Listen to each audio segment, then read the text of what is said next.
I've been asked to do a strip down and rebuild of a torsion clock.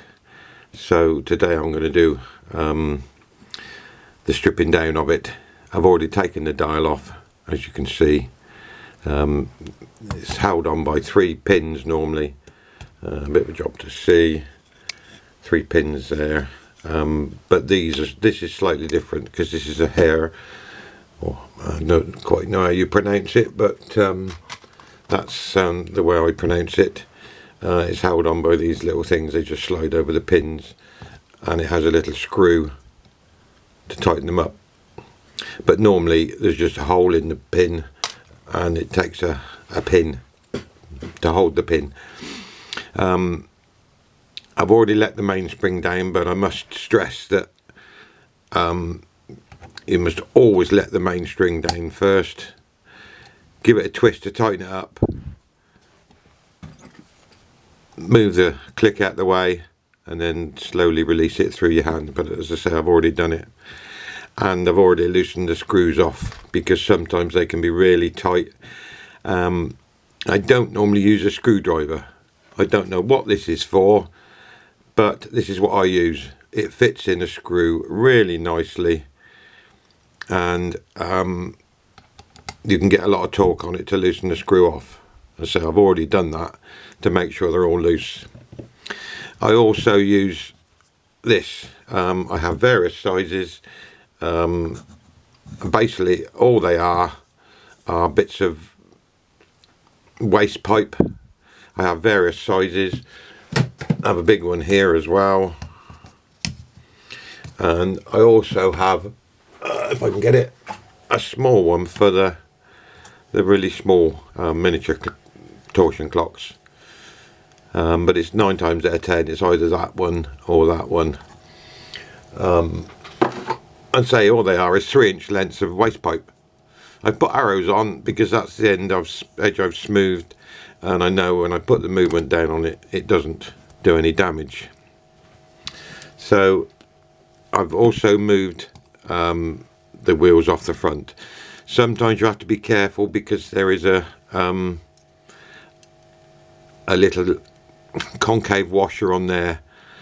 If it's the first time you've done one, as you take it apart, take pictures. So this is a hair clock. Now, he was employed by Schatz, and when he left Schatz, the general feeling is that he took his took the drawings with him, because this is almost identical to a slightly later Schatz.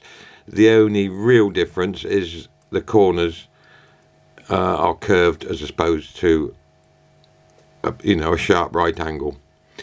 And the other reason people think that he took the drawings with him is that all these parts on here are interchangeable with a JUF clock or Schatz of that similar sort of era. So if you've got a Schatz clock, one with a double elephant on the bottom, or one with the curved corners, you'll know that most of the internal parts from one will fit the other. It's possible that the bushing and the pivots will be different size, but 9 times out of 10, no, they're not. Just a note, you can see somebody's been adjusting this because there's some nicks in the eccentric bushing.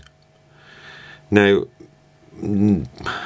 999 times out of 1,000, that never needs touching because it's set up at the factory and it should never need touching. But a telltale mark like that, I don't know whether you can see that very well. There's a better picture. You see there's a little nick there and a nick there where somebody's put a normal screwdriver in there and tried to adjust it, and it doesn't take a normal screwdriver. I have a special end that goes in if I need to adjust it. So that's something I need to take note of when I put it back together. If I can't get it to run right, that may have been fiddled with and not put back in the correct place. But anyway, we'll take it apart. So I've already loosened off everything. So I'll take the saddle off first. These are nice and easy because it's all reasonable sized screws. Sometimes you get the little miniature ones which are really fiddly. But say if you're not sure, take a photograph. If you've not done it before, take a photograph. Also take note that the retainer here has a thick washer under it. Get me tweezers. Note that that goes back there afterwards, otherwise it'll pull down, because it will still go on, but it'll pull down tight onto the click wheel and jam everything up. Take the click off.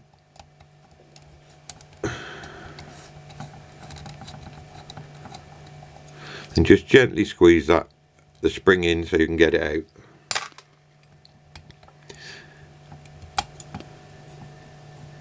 Can't find the slot. There it is. Now that one's tight. I haven't done that one. So again, I'll use this tool. Even though it's a very small screw, this should go in there and loosen it off. So I don't know what the tool is, but it's a godsend. You notice I haven't got gloves on.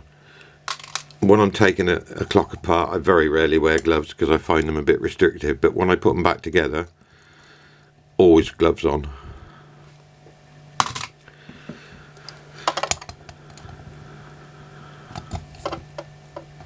I thought I'd loosen that, obviously not.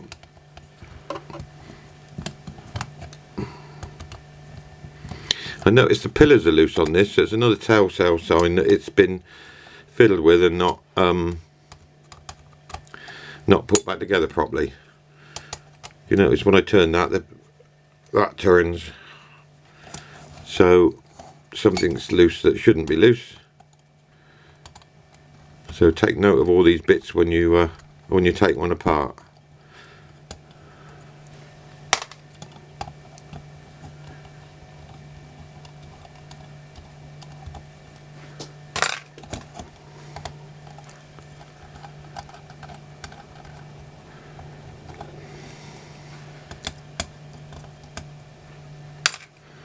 Again, once you've got the back plate off, first job, photograph it. If you've not done it before, I don't need to because I've done that many. I'm used to doing them.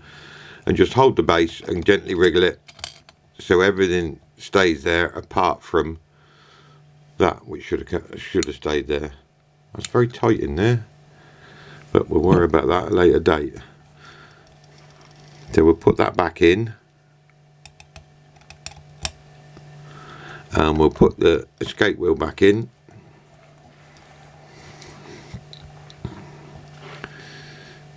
If I can get it in. So now you take a photograph like that, turn it round, and take a photograph like that. I don't know whether you can see it, but there's some corrosion there. Something's been on there that's looks like polish of some description. Okay, so once you've photographed it, you can take your bits out. Now I have a bit of polystyrene board. I can't use it at the moment because it's got another clock movement on it. But I put the stuff in order and the direction it goes. So that would go in the polystyrene that way. I don't know whether you notice that, but that pin's bent, look. That should be dead perpendicular to the anchor, but it's not. So there's another thing to note. So put it in the right way up. That will go in that way up. That will go in that way up.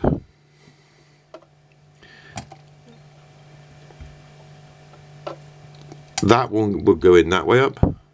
Same as that one, but it'll go there. And that one goes into the polystyrene there, but as I say, I haven't got it at the moment, so I'll I can't do it. So that's the movement to take apart. They're pretty basic. Just loosen all the other things off. Now some of the midget clocks have got, although the pillars are identical, the bottom two pillars are normally identical. So they can go either way round, look, because they've got a taper in either way round. The top two pillars are normally identical. But on a midget clock, I've got one here. No, I haven't got one at the moment. But on a midget movement, you'll find a lot of times there's a cutout in the pillar. That needs to go where the main spring barrel goes.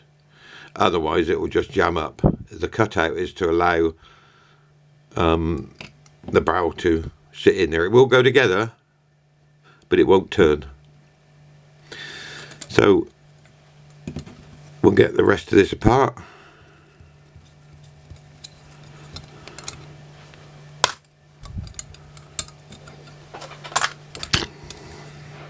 Oh, not the camera.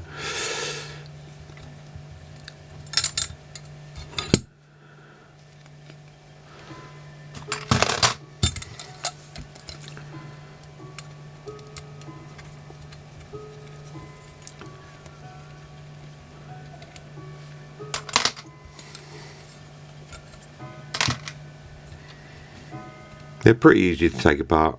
They're pretty easy to put that together. Come to that, they're not overly difficult. Right, so that's everything apart.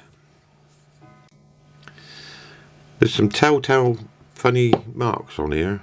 Like I don't know whether you can see it, but there's a scratch mark around there, scratch mark around there. I don't think that's the dial because the dial's too big, but I'm not sure what that is. Somebody else could have done something to it, and this bit of corrosion here is not very nice. Not sure what that is there. I'll have to have a look at that once it's been cleaned.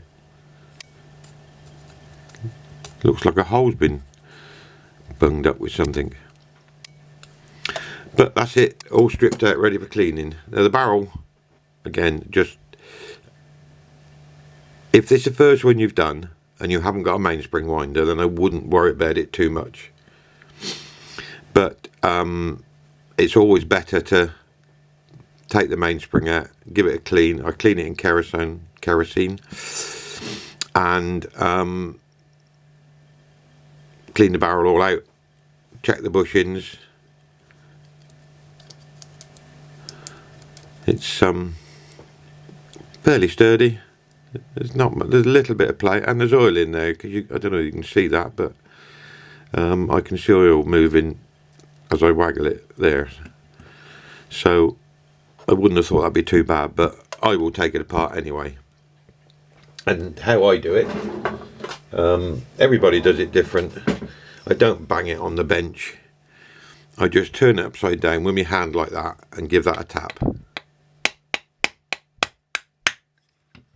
And that just knocks the cap off. Now there's normally that cutout will go there where the hook is, but on this one it's not. Again, there's a little nick in there. Looks like somebody's put a nick in there to show where that goes. Always check that.